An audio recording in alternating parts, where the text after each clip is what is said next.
Imana niyo nkuru yo kwibutsa ibyawe byose. Imana ikagukorera umuti w'igifute.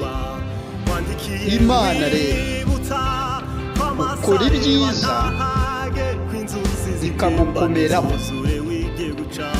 Bityo rero abakuze n'abakiri bato mwese mugire neza, mwikomereze. Ineza ugize uzayisanga imbere igutegereje mu ikorosi. Mukomeze.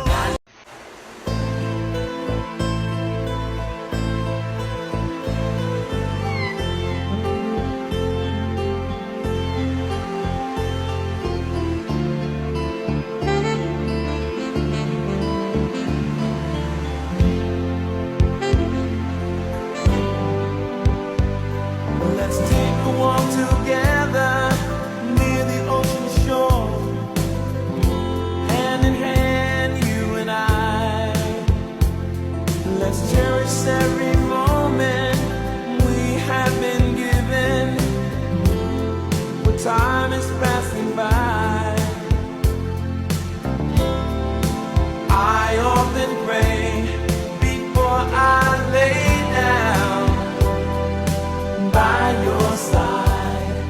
If you receive your calling before I awake, could I make it through?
Yego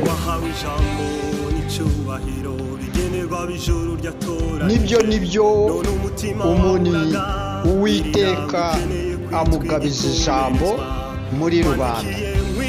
Amahoro n'amahirwe n'urukundo n'ubumwe kuri bose.